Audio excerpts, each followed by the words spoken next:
So we continue with the first meet in today's lecture, and here we are going to start very important section, that is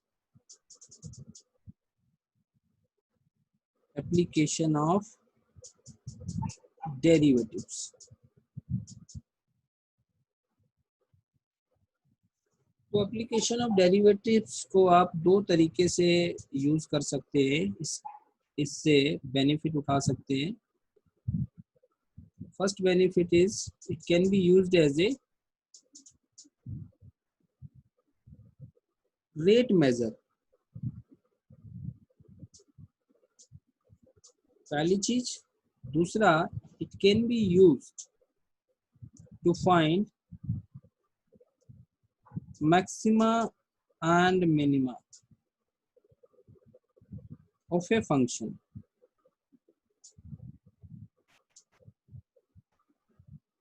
किसी बच्चे ने ये नाम पहले सुना हो तो बच्चा हाथ खड़ा करे.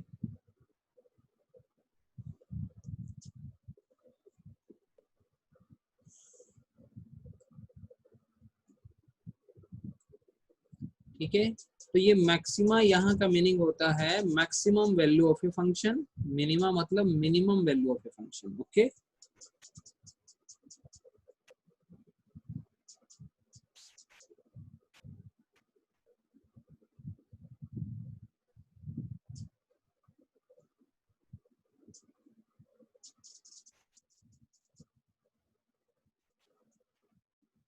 Okay. What is meaning of this rate measure? अब देखो, रेट मेजर को समझिए आप.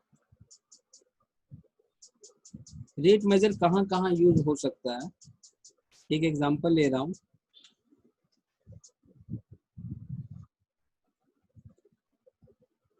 मेरे पास एक वेसल है जिसमें पानी है और यहाँ एक टैप लगा दी मैंने. ठीक है, तो यहाँ से ऑब्वियसली इस टैप को अगर हम ओपन करेंगे तो क्या चांसेस हैं वाटर के नीचे आने के. और एक और यहाँ दूसरा एक वेसल हमने ले लिया और इसमें पानी धीरे धीरे इकट्ठा होगा. अब देखो यहाँ पे क्या क्या चीजें, किन किन चीजों में यहाँ पे रेट पॉसिबल है. अगर मैं इसकी हाइट को h मान लो. ठीक है, यहाँ ध्यान दीजिएगा हाइट किसकी है, ये हाइट ऑफ वाटर लेवल. और अगर ये सिलिंड्रिकल वेसल है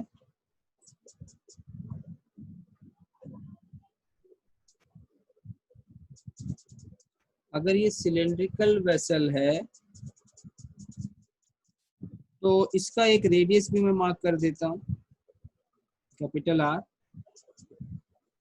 और अगर ये एक हेमिस्फीयर स्फेरिकल वेसल है तो इसका मैं रेडियस मार्क कर देता हूं स्मॉल r.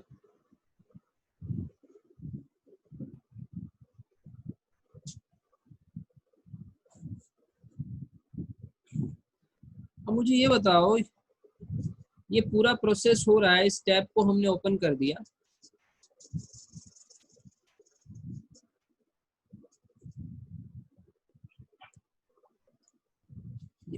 पानी इसमें इकट्ठा हो रहा है. In this particular situation, I will mention here few terms, few symbols. उस पे आप ध्यान देंगे. एक तो हमने ले लिया capital V,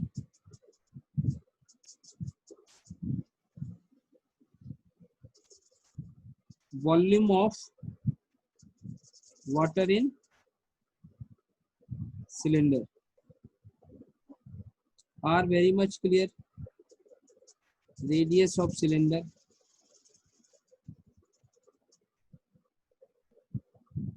height of water level in height of water level in cylinder, और h डैश मान लेते हैं height of water level in hemisphere, और v डैश मान लेते हैं volume of water in hemisphere, और स्मॉलर क्या होगा, रेडियस ऑफ हेमिस्फीयर। आपको मुझे ये बताना है इस सिचुएशन में जॉन सी टर्म्स आपको वेरिएबल लग रही हैं, वेरिएबल, आप अपने आंसर्स में सोच समझ के पहले लिखो वेरिएबल और फिर वहां पे अपनी टर्म्स को मेंशन करो, और जॉन सी टर्म्स आपको कांस्टेंट लग रही हैं उसको कांस्टेंट लिख के वहां मेंशन करो और अपने जवाब को मेरे पास भेजो, ठीक है, जल्दी से।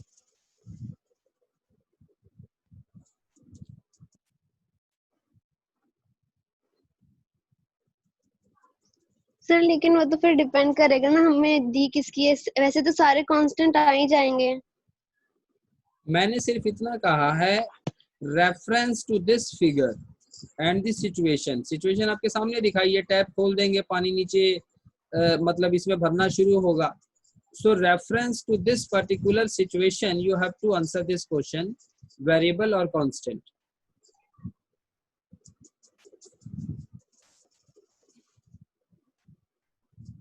और आपको लगता है कि जिस टर्म का प्रेडिक्ट करना नहीं पॉसिबल है तो मैं वो भी बना देता हूं, नॉट प्रेडिक्टेबल,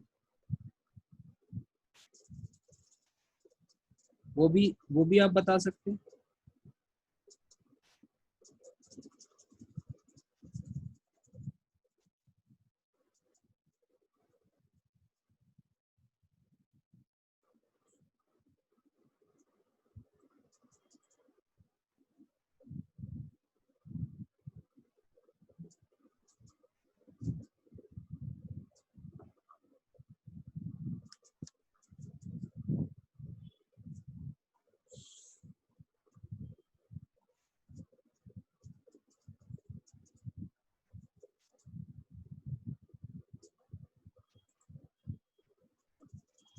सो भाई जवाब आने शुरू हो चुके हैं हमारे पास।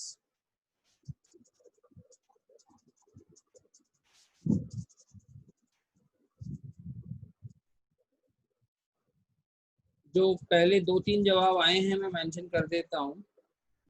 अनमोल इज सेइंग जो वेरिएबल है एच, एच डैश, वी और वी। रूपाली सेइंग वेरिएबल है H N R. Samiksha saying variable है H dash, V dash. Sir मैंने बाद में करेक्शन भी लिखी है। और Nayan saying variable V, V dash, H, H dash. Divyanshi variable H, H dash, V, V dash. Okay अच्छा अच्छा, कितनों को लग रहा है ये बहुत बढ़िया क्वेश्चन है?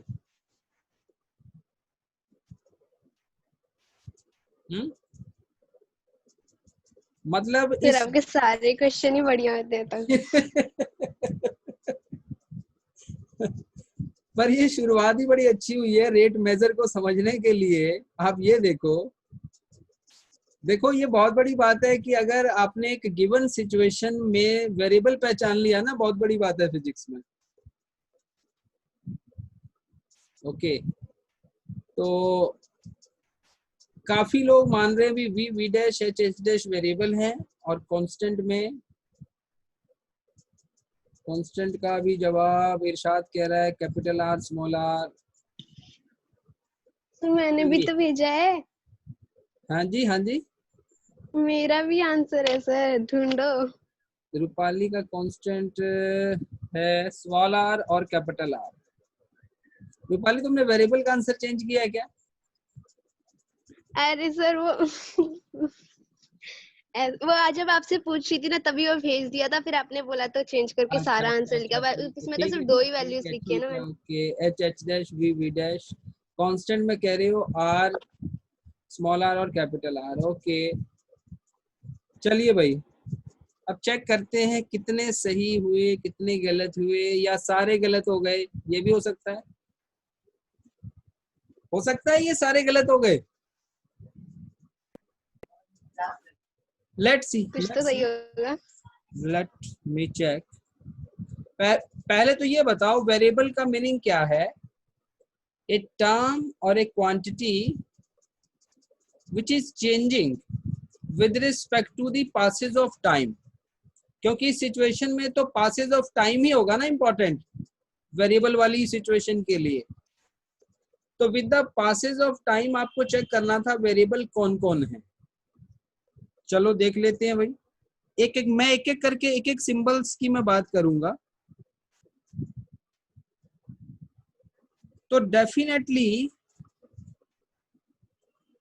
अगर आपने टैप ओपन कर दी है तो भाई इसकी जो वाटर लेवल की हाइट है वो कम होना शुरू हो जाएगी। How many of you agree? एक बार हाथ नीचे करें फिर बताएं। टैप हमने ओपन की है तो हाइट हमने सिलेंडर की हाइट नहीं कहा, ध्यान देना, हमने कहा है वाटर लेवल हाइट। दोनों में फर्क है, सिलेंडर की हाइट फिक्स रहेगी बट वाटर लेवल की हाइट वेरिएबल रहेगी। How many of you agree?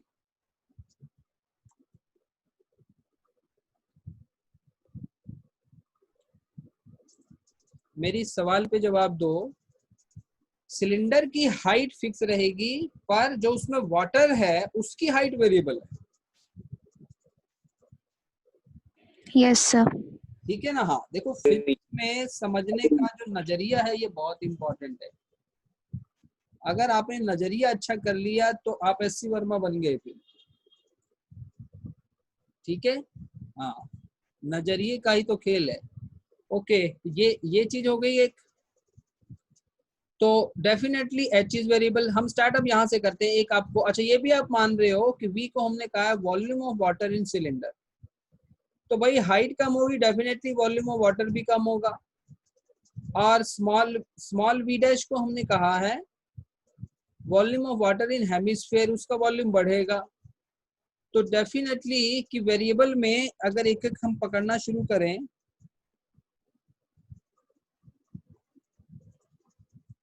तो कैपिटल भी वेरिएबल है, कोई शक नहीं। रेडियस ऑफ सिलेंडर नहीं बदल रहा। अच्छा एक चीज और इम्पोर्टेंट है, अगर मैं रेडियस ऑफ सिलेंडर की जगह अगर मैं यहाँ कर दूं radius of water in cylinder, तब जिन बच्चों के आंसर में चेंज नहीं आएगा वो बच्चे हाथ खड़ा करो।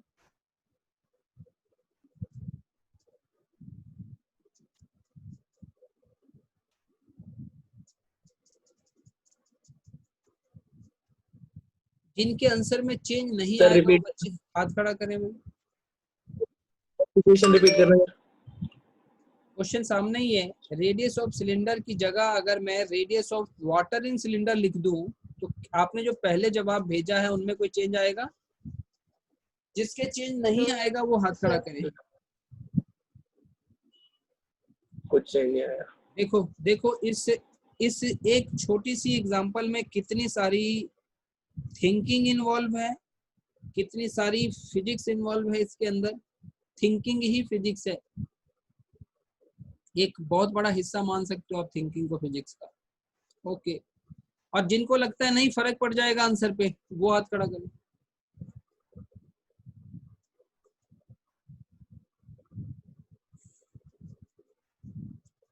हाँ अनमोल, कैसे फर्क पड़ेगा?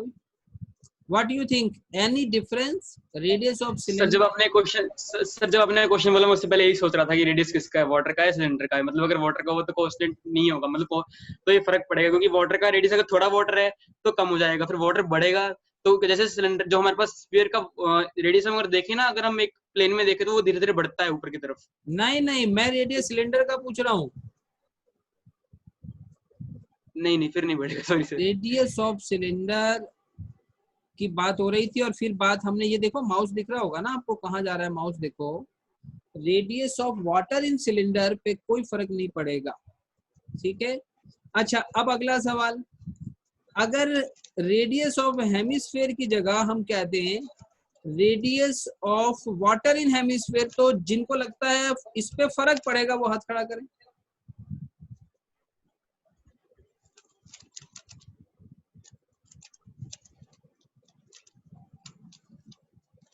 ठीक है, तो काफी बच्चे इस बात को समझ गए कि भाई रेडियस जैसे जैसे वाटर इसमें आएगा तो वो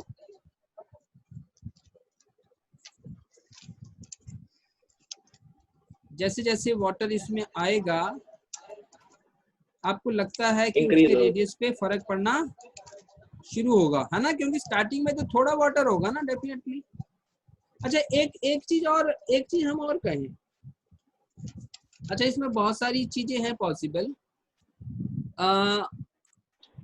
जो पिछले केस में आप सोच रहे थे ना कि इसका जो आर नहीं चेंज होगा अनटिल और अनलेस कि ये लास्ट मोमेंट तक ये वो लेवल बना रहे, वाटर इसके पूरे सरफेस को कवर करके रखे, ठीक बात है।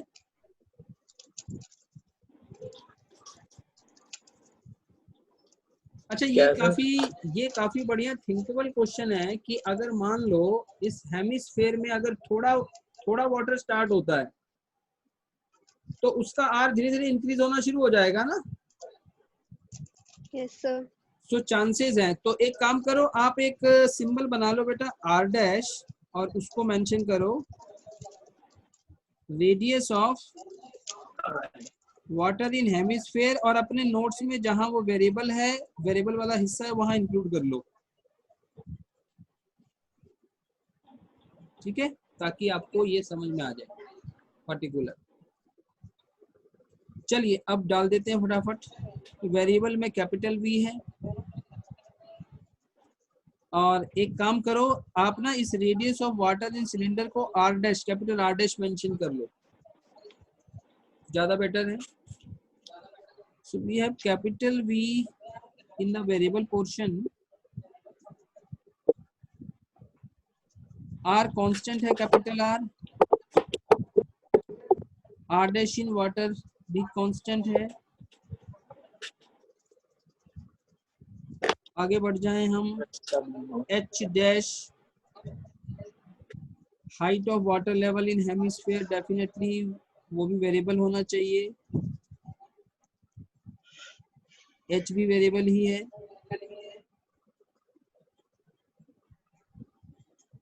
वी डैश वेरिएबल है, और small R radius of hemisphere constant है।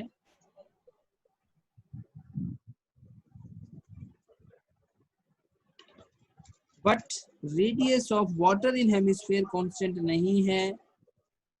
तो भाई किन लोगों का सही हुआ, पूरा ध्यान देना और ईमानदारी से जवाब देना कि आपने सही वेरिएबल सेलेक्ट किए हैं। एक बार हाथ नीचे कर रहा हूं, उसके बाद बताओ।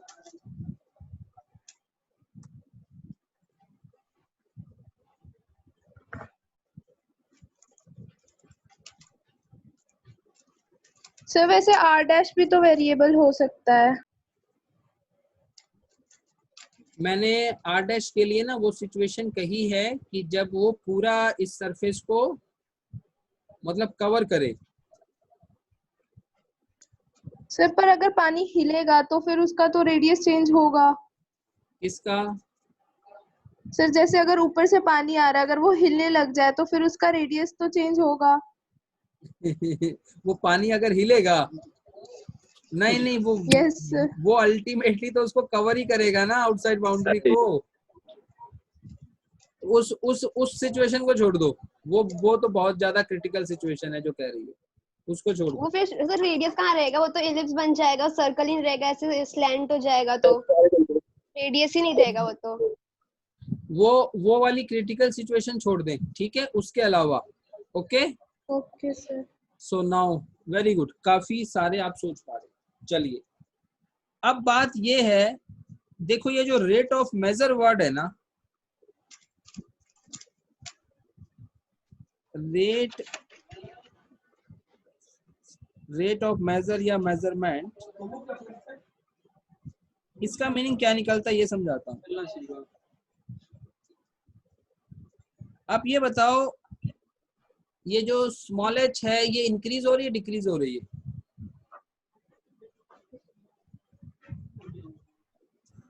बोलिए, स्मॉल h क्या हो रही है? डिक्रीज डिक्रीज हो रही है सर। डिक्रीज और h डैश क्या हो रही है? Increase increase. इंक्रीज। ठीक बात है। तो अगर मैं आपके सामने एक डाटा रखूं, एक स्टेटमेंट रखूं, h is increasing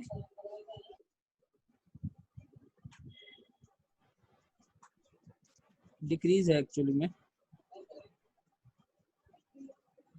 h is decreasing at rate. आपने पढ़ा होगा मेंसुरेशंस वाली प्रॉब्लम्स में, ये पढ़ा होगा ना ये rate word. How many of you? Yes, sir. So height is decreasing at a rate 5 centimetre पर मिनट। अगर ये डाटा मैं आपको दे दूं, h is decreasing at a rate 5 centimetre पर मिनट, तो पहले तो आप ये समझो कि इस डाटा को मैथमेटिकली कैसे लिखेंगे। इसको हम लिखेंगे dh/dt इक्वल्स टू -5 सेंटीमीटर पर मिनट। ये देखिए आप तरीका लिखने का। सो dh/dt का मतलब, जैसे ये सिंबल आ गया ना dh/dt, इसका मतलब है कि आप h के रेट मेजरमेंट की बात कर रहे हो। Getting my point? dh/dt means rate measure of h किसके रिस्पेक्ट में? टाइम t के रिस्पेक्ट में। ये जो नीचे t है उसके रिस्पेक्ट में आप इसकी रेट मेजर कर रहे हो। और रेट का कंसर्न किस चीज के साथ है? फास्ट और स्लो के साथ है इसका कंसर्न। रेट दो ही हो सकते हैं, फास्ट या स्लो या कांस्टेंट। चलो 3 मान लो, फास्ट, स्लो, कांस्टेंट। ठीक है, ओके।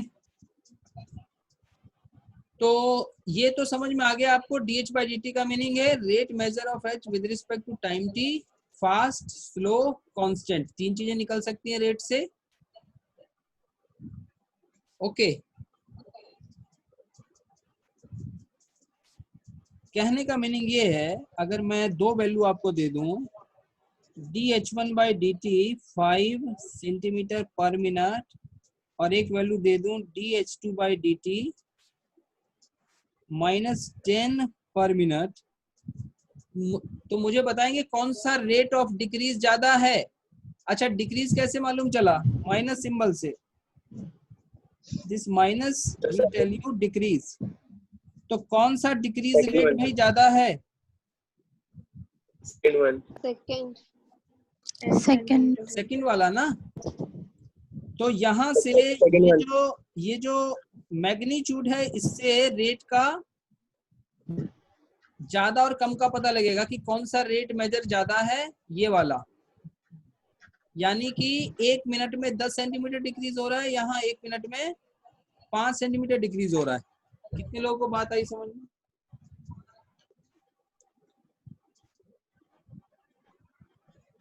ठीक है, कंसेप्चुअल पोर्शन है, अच्छे से समझना है। तो ये आप समझ गए इस चीज को। तो नेगेटिव साइन इंप्लाइज डिक्रीज, अगर यहाँ प्लस होता तो आप इसको मानते इंक्रीज।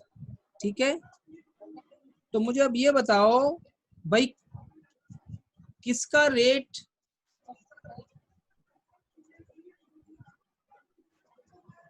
अच्छा एक सेकेंड, एक सेकेंड। आप ना यहाँ फास्ट और स्लो तो हमने, जब हम दो लोगों का कंपैरिजन करेंगे तो उससे पता लगेगा ना कौन फास्ट और स्लो वाली बात है। यानी कि fast slow is connected with magnitude. तो एक काम करो यार, एक बार तो इसको यहाँ फास्ट हटाओ, इसको यहाँ से, इसको मैं इसका नोट कहीं और बनाऊंगा। एक बार आप इसको सिंपल लिखें, इंक्रीज, डिक्रीज और कांस्टेंट। ये एक बार ये सही कर लो, इंक्रीज, डिक्रीज और कांस्टेंट। ठीक है भाई, कितने लोगों ने सही कर लिया? Raise your hand.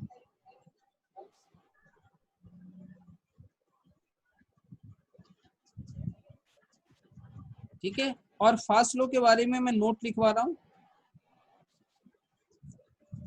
The rate measure is fast और slow depends on magnitude, magnitude of rate. ठीक है, और मैग्नीट्यूड का मीनिंग क्या है? वैल्यू से। जैसे यहाँ पे ये वाला, ये ज्यादा फास्ट रेट ऑफ डिक्रीज है, इसको क्या कहेंगे? Example, fast rate of decrease as compared to, if I make it 1 and 2, as compared to equation 1 rate.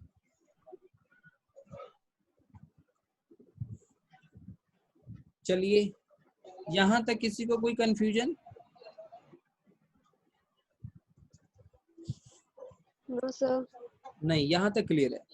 अब मुझे आप ये बताओ, अब आपने रेट को तीन चीजों से ही समझना है, इंक्रीज, डिक्रीज और कांस्टेंट। तो मुझे बताओ किसका रेट इंक्रीज है इनमें से? अब फिर से इसमें क्वेश्चन बन रहा है, आप लिख के जल्दी जल्दी जवाब भेजिए आप।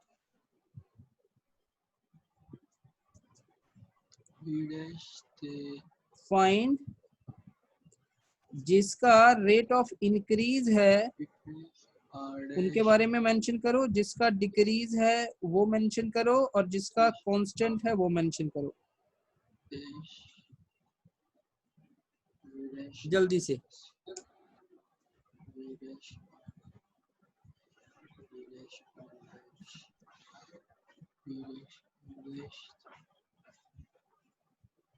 और यहाँ पे आप सिर्फ नेम करेंगे, फाइंड तो नहीं कर पाएंगे। Name, name, rate of increase, decrease और constant. Radius of water in hemisphere भी इंक्रीज कर रहे हैं, v डैश भी इंक्रीज कर रहे हैं, r डैश भी इंक्रीज कर रहे हैं, height of water in hemisphere h dash भी इंक्रीज कर रहे हैं। हाँ, h डैश लिख के भेजना बेटा। और माइक बंद कर अपना।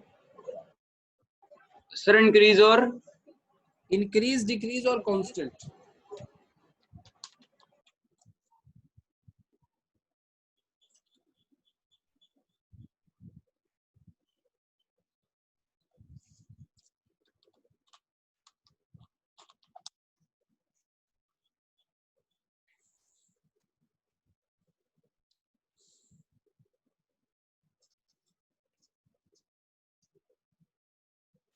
सो समीक्षा सिंह, इंक्रीजिंग में कुछ नाम आए हैं, h dash, v dash, r dash.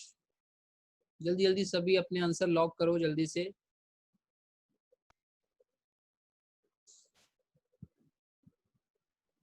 आपने सिंबल सेलेक्ट करने हैं बेटा, इंक्रीज, डिक्रीज, कांस्टेंट में।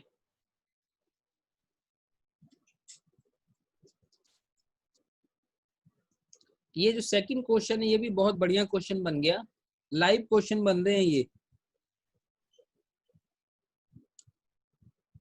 ओके ओके, बहुत बढ़िया रूपाली, अच्छा, good way of writing your answer. Okay, now see, check everyone.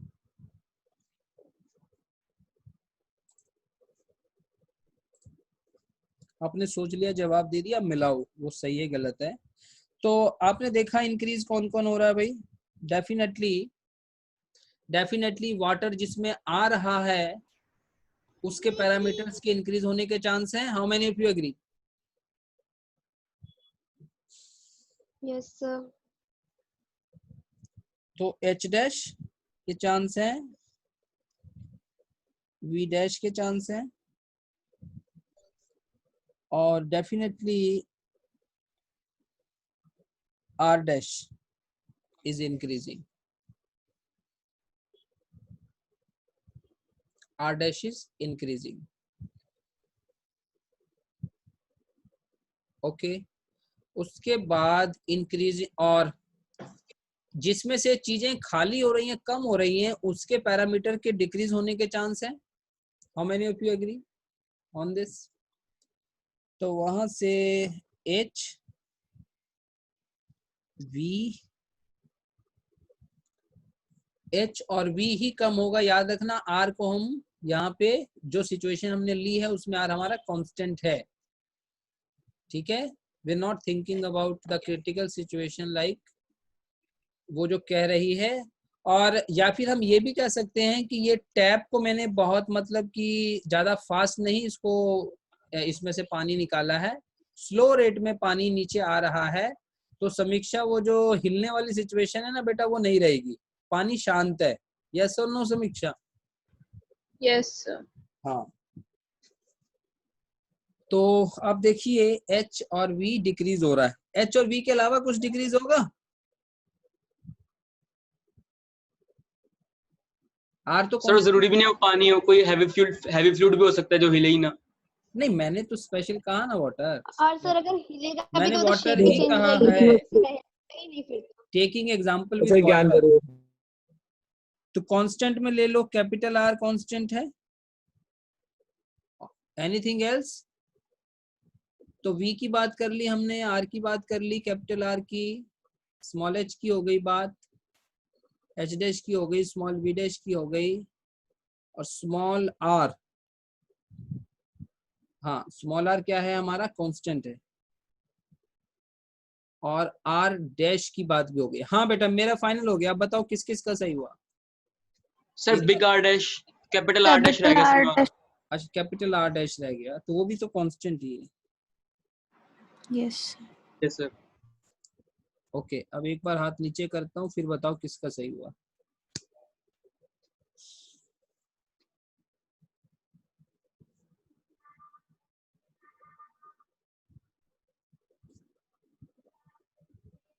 ठीक है, काफी लोगों का सही हो गया भाई, बहुत बढ़िया. You are understanding very well this topic. तो आप देखिए कि अगर आप ये गिवन सिचुएशन में आपको अगर आइडेंटिफाई करना आ गया ना कि कौन इंक्रीज हो रहा है कौन डिक्रीज हो रहा है, तो ये समझो कि आप फिजिक्स को बहुत ज्यादा अच्छा समझने लग गए सिचुएशन को. ठीक है, अब बात करते हैं, अगली बात हम करते हैं इसके अंदर.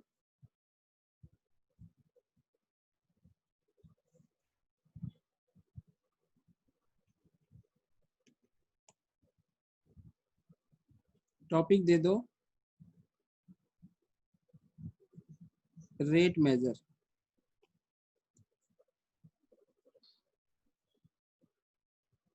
let x is a variable with respect to time t. क्या मीनिंग हुआ बेटा इस लाइन का कि x एक वेरिएबल है with respect to time t, यानी कि x जो है वो टाइम के रिस्पेक्ट में क्या हो रहा है? चेंज हो रहा है. इंक्रीज हो रहा है डिक्रीज हो रहा है ये हमने अभी आपको नहीं बताया. x क्या हो रहा है? सिर्फ चेंज हो रहा है. So let x is a variable with respect to time t, then let x is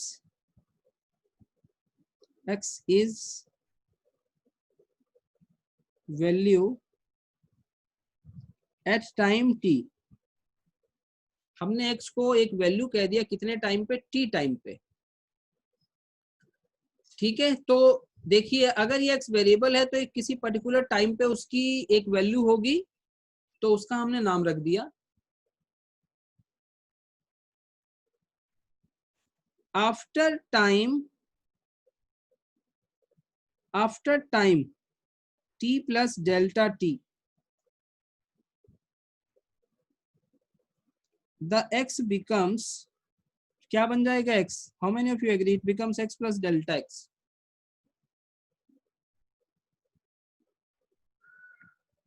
मान लीजिए अगर t 2 सेकंड है तो भाई 2 में कुछ हमने 0.1 सेकंड ऐड किया तो ये कोई भी वैल्यू है, अगर ये मान लो 5 है तो इसमें कुछ ना कुछ तो एडिशन ही होगा कि नहीं? तो बात समझ में आई है? यहाँ तक बात समझ गए सारे? Yes, sir. So after time t plus delta t, the x becomes x plus delta x. Then in this situation, if I ask you the change in x in time delta t, तो वो क्या होगा बता सकते हो?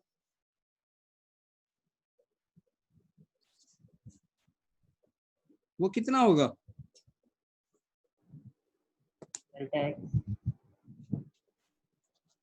Delta T time में x में कितना चेंज आया उसको आप क्या कहेंगे? Delta x. Delta x.